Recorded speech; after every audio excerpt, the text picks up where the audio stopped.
Hello, everyone. My name is Abhishek, and I'm an ML engineer, part of the Applied AI engineering team at Google Cloud.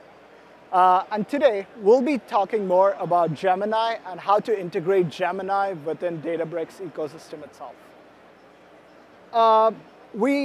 Recently, there was a poll conducted by Salesforce that showed that almost 60% of the organizations who were polled did not know how to integrate generative AI within their applications. And what we aim to do is essentially reduce the time and reduce the effort needed by organizations to integrate all kinds of generative AI applications with any sort of models itself, right?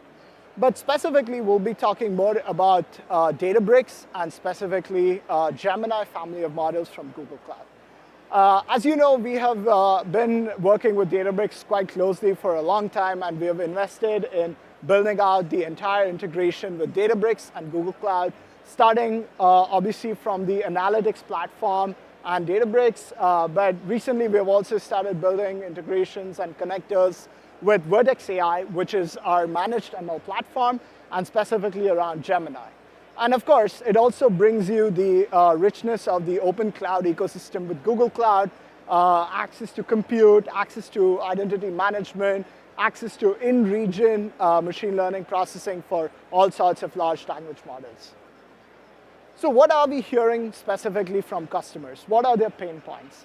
So the first thing that we're hearing is how do we effectively manage and scale our operations across our applications and actually bring in production-grade security and production discipline itself. Second is how do we choose the right model based on a specific use case, but also balance out the performance and the cost depending on our use case.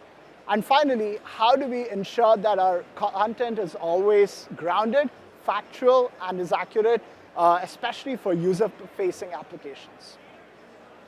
So that's where we bring in Vertex AI. Vertex AI is a managed ML platform within Google Cloud, which gives you across the stack access to starting from accelerators with GPUs and TPUs, moving on to models where you can access definitely Gemini, along with Gemini, all sorts of third-party model providers, and then, of course, moving on to the application platform where, as you know, these days, lots of organizations are building agents, search engines, chatbots, and so on.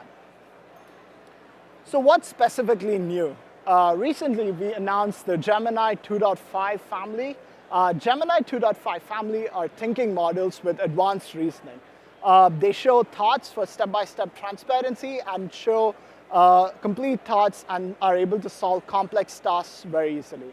Specifically, Gemini 2.5 Pro is our state-of-the-art model for coding, advanced reasoning, and any sort of complex tasks.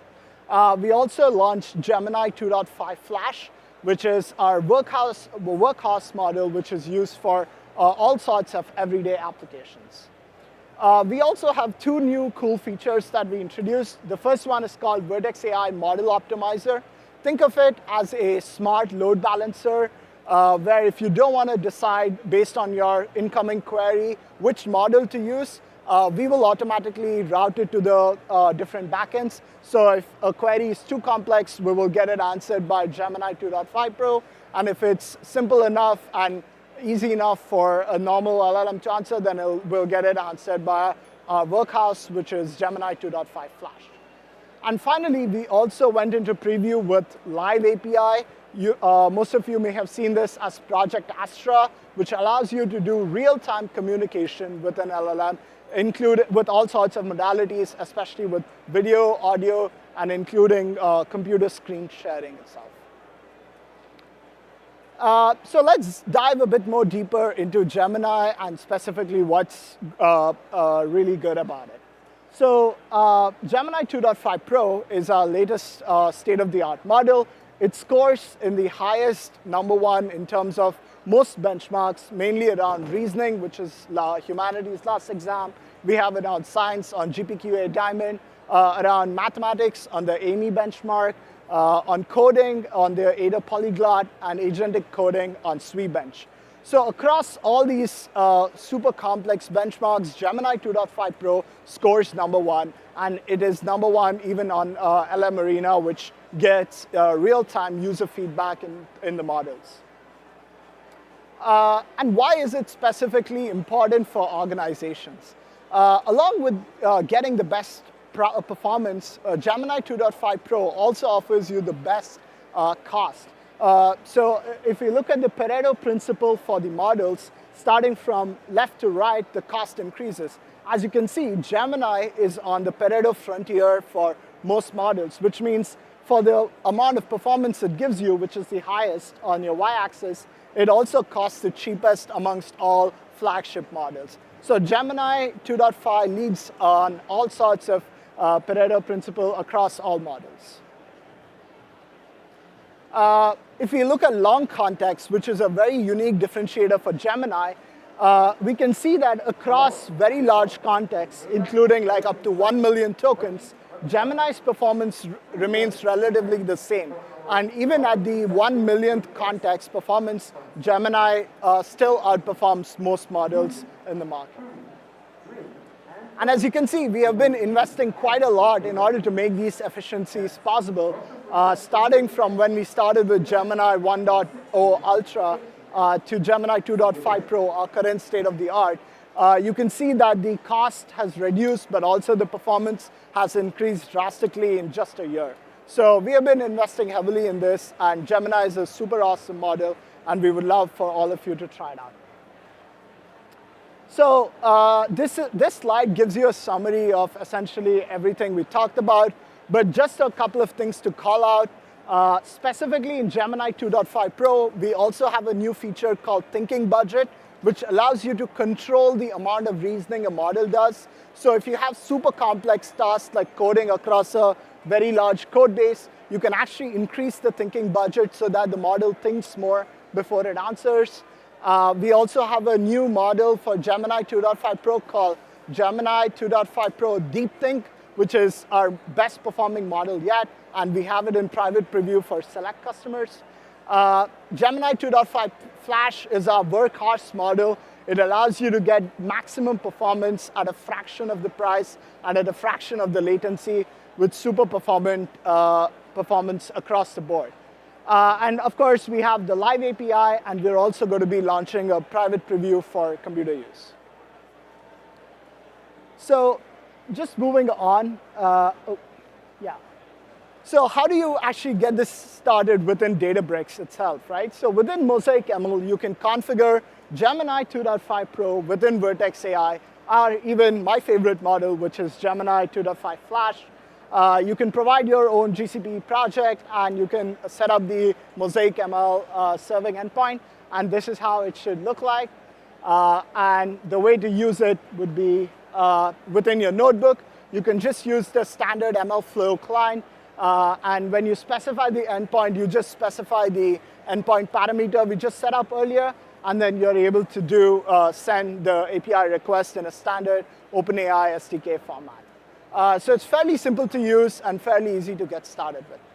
But let's actually look at a more complex implementation of how this would look like, right? So we're going to be building a Databricks data science agent, which allows us to query Databricks tables, which allows us to get the schema, which allows us to analyze data which we query from Databricks, and finally train a machine learning model and deploy it and serve it all with just an agent. So literally no code being written overall, right? So let's take a look at how it's going to be built. We're going to be using Google ADK, which is Google Agent Development Kit.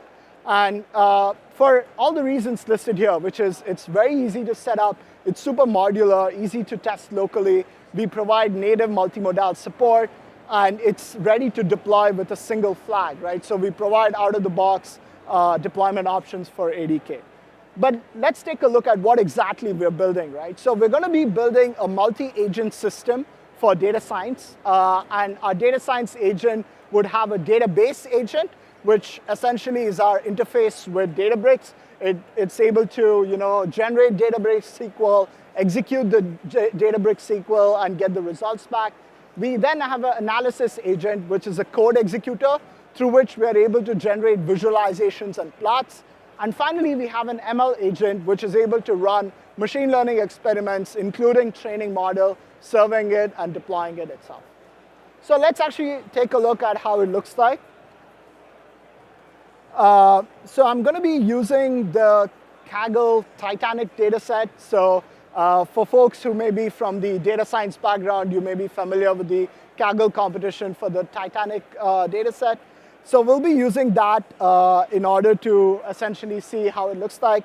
So the dataset essentially consists of various passenger IDs, the different features on the passengers. So if we just take a quick look at how it looks like, you have the passenger ID, you have the class where they're seated, you have their names, you have their age, you have their details. Along with that, you have this column called survive, which essentially indicates whether they would survive a plane crash or not, right? And that's essentially what we're trying to set up in this case, a model in this case. So let's go ahead and quickly open up a new session with Agent Development Kit. So just a show of hands, how many of you have used Google Agent Development Kit before? Anyone? OK, we have a few people in the room. That's great. So let's get started with, right? So I'm just going to say, what can you help me with? So essentially what it's doing now is setting up the session connection between our Vertex AI deployment to Databricks. So once we get the session, we are actually able to run queries on top of it, right?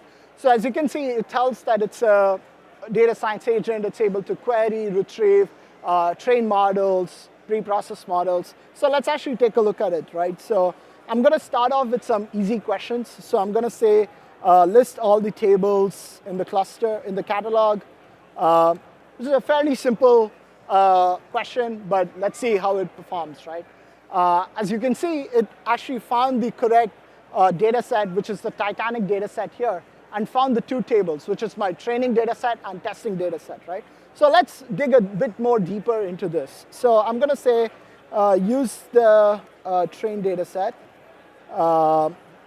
and list the schema and a few sample rows from it. So let's actually observe how Databricks, how ADK is actually able to make the connection. So as you can see, it actually found the schema for the table, and now it actually makes a call to call Databricks agent, which is my sub-agent here, right? So my primary root agent actually handed off the control to my call Databricks agent, and my call Databricks agent in the backend is now passing this, and it gives a question, which is list a few sample rows. And once that is done, you can see the response here that it actually was able to not just execute the query, but also format it in a nice little table and give me an explanation of how it actually did that, right? So let's take this one step further, because ultimately this is just querying simple tables, which is fairly simple. So let's take it a bit step further, and let's run some analysis-based queries, right? So I'm going to say calculate the total percentage, calculate the percentage of men and women passengers. Give me a pie chart for it.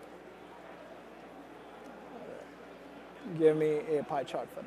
So now what I essentially wanted to do is do the calculation within Databricks, get the results, and then I wanted to call my Vertex AI code interpreter, which is a sandboxed Python code execution environment, in order to render and generate these plots in real time, right?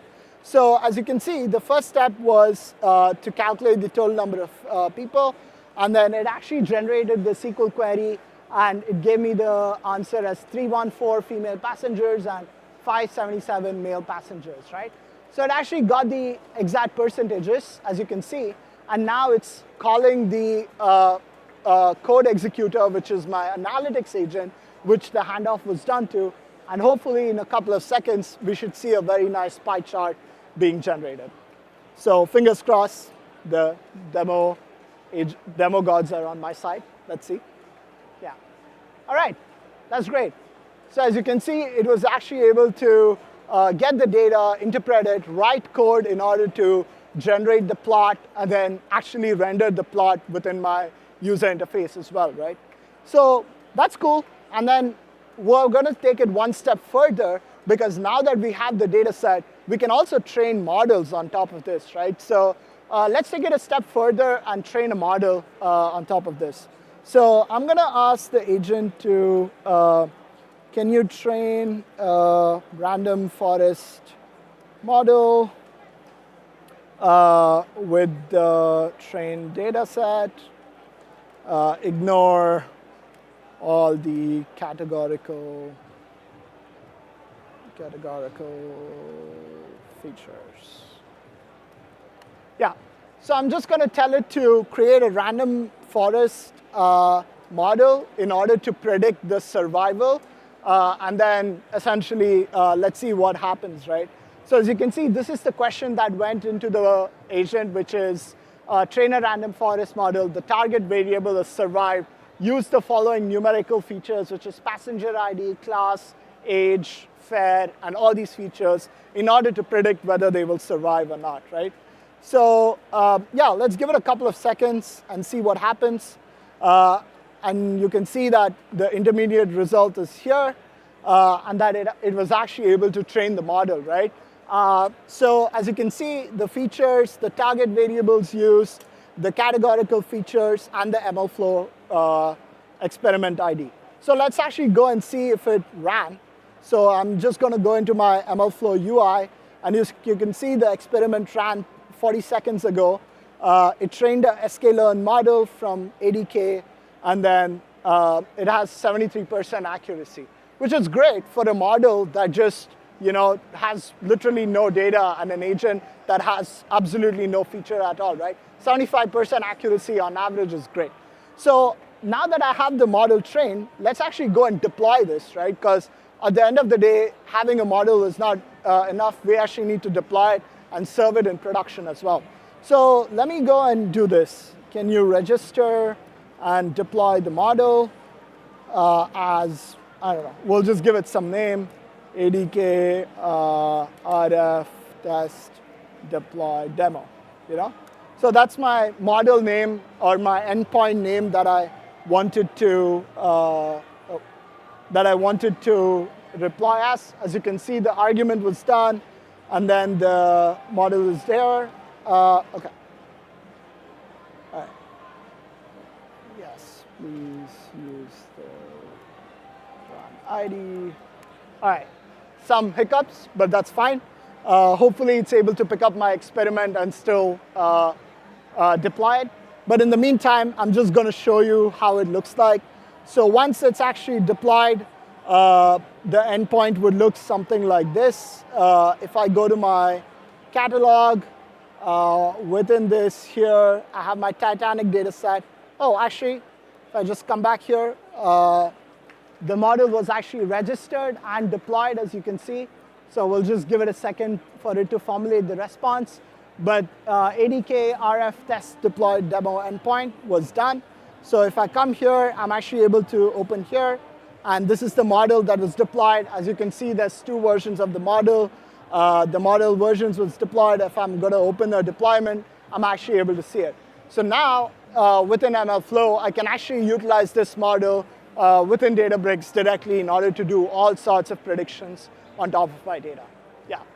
So that's a short but sweet demo in terms of how complex workflows you can actually model with Gemini, and specifically Gemini 2.5 Pro in this case, in order to achieve super complex tasks fairly easily out of the box. Yeah. Thank you so much. I'm opening up. If you have any questions, feel free to raise your hands, and happy to answer them. Yeah. Thank you.